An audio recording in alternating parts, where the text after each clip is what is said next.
بە ئامادەبوونی ژمارەیەک لە مامۆستا و زانای ئاینی شاری سلێمانی پێشواسی لە گەڕانەوەی پرۆفیسۆری یاریدەدەر دکتۆر عارف عەلی عارف کرا.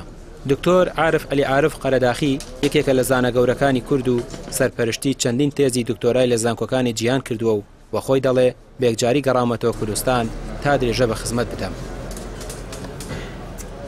لەوێ ماشاءالله 32 ساڵ لەگەڵ ئەو جامیعە ئیسلامیە خزمەتمە کرد. الحەمدولله نعمەتێ گەورا بوو لەسەر من. تقریبا 350 ئیشراف و سوپەرڤایزەر لەمان ڕەسائل دکتۆرا و ماجستێر و مابعد دکتۆرام کرد. الحەمدولله واهتمامم لەسەر ئەوە بوو القضايا الأسرية والفقه الطبي والعلاقات الدولية والبنوك الإسلامية. بس ئیتر ئەوە نەمامە و لەوێ با بگەڕێمەوە خزمەتی شاری خۆم بکەم ئەرزی ئابا و ئەجدادمان ئینشاءالله. وەلەو اختصاصی زۆر هەیە لە کورد ماشاءالله معمورە بە هەموو ئەنواع اختصاصاتیە بە هەموو ئەنواعە. بەس ئینشاءالله حەزەکەین لەم ئاخر عمرە با خزمەتی ئەم شارە جوانە بکەین ئینشاءالله. دکتۆر عارف قوتابی مامۆستا عەبدولکەریمی مدەڕیس بوو و چەندی ساڵە لە وڵاتانی ئیسلامی بیانی خزمەت دەکات. دەوترێت بە گەڕانەوەی بۆ کوردستان و بەتایبەت بۆ سلێمانی دەستکەوتێکی گەورەیە و پێشنیار دەکرێت بکرێت بە سەرپەرشتیاری گەورەترین ناوەندی زانستی کوردستان.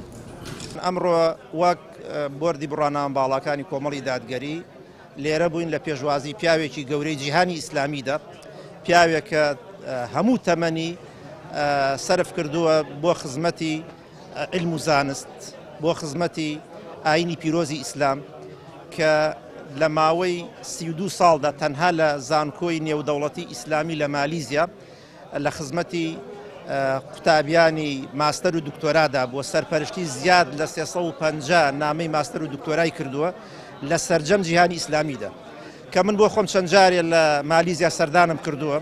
لە ژوورەکەیدا ژوورەکەی بوو بە مەوایەک بۆ هەموو قوتابیانی عالەمی ئیسلامی، هەر لە نەیجیریاوە، هەر لە یۆگەنداوە، هەر لە سوودان و سۆماڵەوە، هەتا گەشتە وڵاتانی تری ئیسلامی وەکو مالیزیا خۆی، وڵاتانی عەرەبی، سعودیە و وڵاتانی قەتەر و وڵاتانی ئیمارات و ئەو وڵاتانە، یەمەن و هەموو ئەو تەلەبانم لە ژوورەکەی ئەو دابینیوە کە لە خزمەتی ئەم پیاوە بە ڕێزەدا بوونە بۆ وەرگرتنی عیلم و وەرگرتنی بڕوانامەی ماستەر و دکتۆرە.